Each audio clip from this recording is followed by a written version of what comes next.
For 45 years, every birthday, every holiday, and every Mother's Day ended exactly the same way for Sarah Thompson.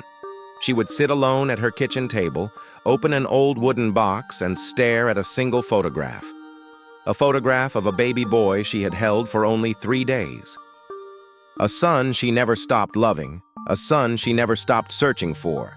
And after 45 years of heartbreak, unanswered questions, and silent prayers, a simple phone call would change everything, because the little boy she had lost was finally coming home. The year was 1978. Sarah Thompson was only 19 years old. She lived in a small town in rural Ohio, working part-time at a grocery store while trying to support herself.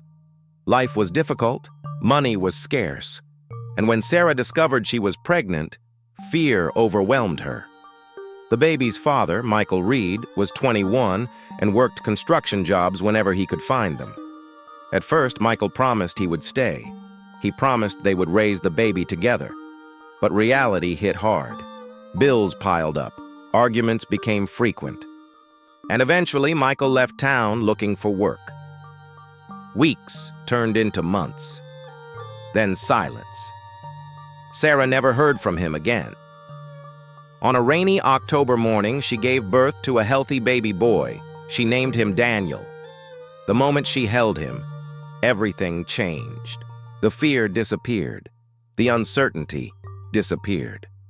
All she could think about was protecting her son. But life had other plans. At that time, support for struggling single mothers was limited. Sarah's family was facing financial hardship. Pressure came from every direction. Relatives insisted adoption was the responsible choice. They told her Daniel would have opportunities she could never provide. For days she resisted. She cried. She begged. She refused to sign the papers. But eventually the pressure became overwhelming.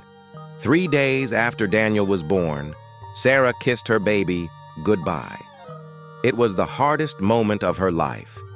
As the nurse carried Daniel away, Sarah whispered 4 words. "I love you forever." She would repeat those same words every day for the next 45 years. Life moved forward, at least on the surface. Sarah eventually found stable work. She became a bookkeeper. Years later, she married a kind mechanic named Robert Thompson. Together, they built a quiet life. They had 2 daughters, Emily and Grace. To outsiders, Sarah seemed happy. But deep inside, a part of her heart remained frozen in 1978. Every birthday, she calculated Daniel's age. 20, 30, 40. She imagined his face. Did he look like her? Was he healthy? Was he happy? Did he know she existed? The adoption records were sealed. There were no social media platforms, no internet databases, no easy way to search. Still, Sarah never gave up. She wrote letters to agencies. She contacted lawyers. She joined adoption support groups. Most responses were identical. "We're sorry. The records are confidential." Years became decades. Sometimes hope faded, but it never disappeared completely. Because mothers don't forget. Not after a year, not after 10 years, and certainly not after 45. Hundreds of miles away, Daniel was asking similar questions. He had grown up in a loving family. His adoptive parents, Richard and Susan Walker, cared deeply for him. They provided stability, education, support, and unconditional love. Daniel appreciated everything they had done, but there was one question he could never answer. Where did I come from? As a child, he occasionally wondered. As an adult, the curiosity became stronger. He wasn't angry, he wasn't searching out of resentment, he simply wanted to know his story. After his adoptive parents passed away, Daniel finally decided to begin looking. At first, progress was slow.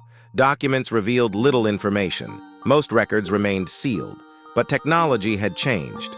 DNA testing had transformed family searches. In 2023, Daniel submitted a DNA sample. He expected few answers. Instead, the results changed his life. A close family match appeared, a woman named Emily Thompson.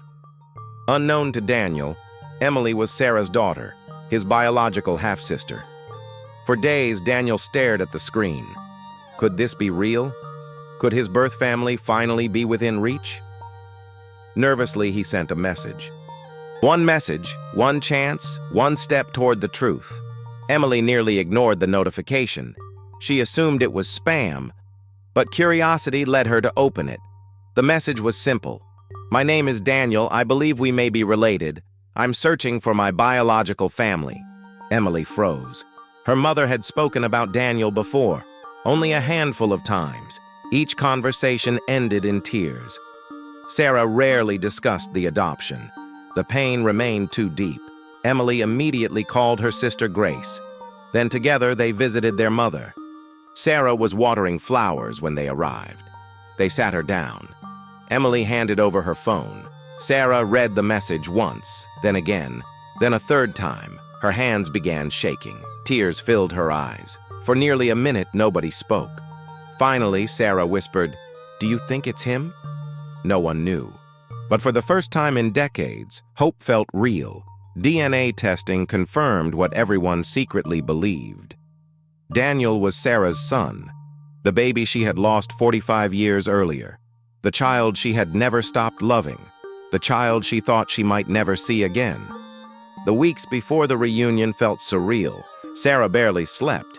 Every day she looked through old photographs. She rehearsed conversations in her head.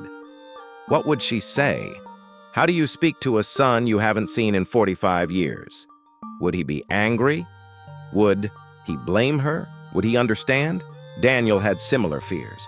He worried Sarah might regret meeting him. He worried expectations would be impossible to satisfy.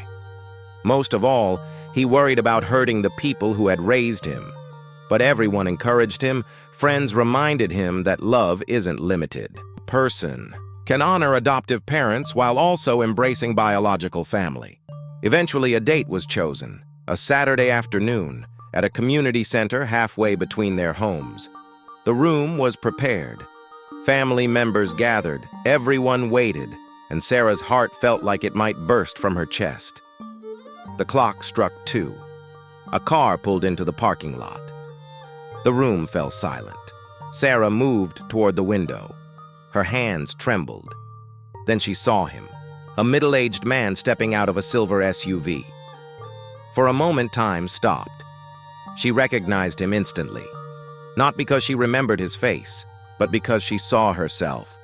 The same eyes, the same smile, the same expression.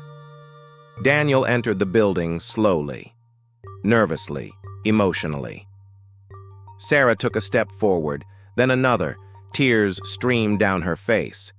Neither knew exactly what to say. 45. Years of separation had created a mountain of emotions. Then Daniel spoke first. "Mom?" One word, just one. Sarah broke down completely. She rushed forward and wrapped her arms around him. For nearly a minute, neither let go. The room filled with tears. Family members cried openly. Even strangers became emotional. For 45 years, Sarah had imagined this moment. And now, it was real. "I love you forever," she whispered. The exact same words she had spoken when he was a baby.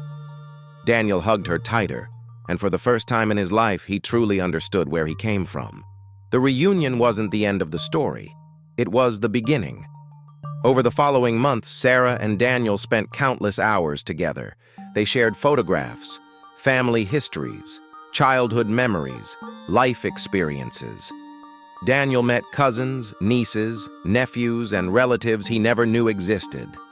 Sarah learned about the man her son had become, a devoted father, a respected teacher, a kind and thoughtful person. Every discovery felt like recovering a lost piece of life. There were difficult moments, too. 45 years cannot be erased overnight. Questions remained, pain remained, but understanding replaced uncertainty, and forgiveness replaced regret. As the reunion slowly came to an end and family members began saying their goodbyes, Sarah reached into her purse and pulled out a faded yellow envelope. Her hands trembled. Daniel noticed immediately. "What is it?" he asked softly. Sarah looked down at the envelope, tears gathering in her eyes. I wrote this the night they took you away, she whispered. I've carried it with me for 45 years. The room fell silent. Daniel carefully opened the envelope. Inside was a single sheet of paper, worn with age. The handwriting belonged to a 19-year-old girl whose heart had been shattered decades earlier. As Daniel read, tears rolled down his face. Near the bottom of the page, one sentence stood out. If you ever read this letter, I want you to know that not a single day passed when I didn't think about you. Not one day.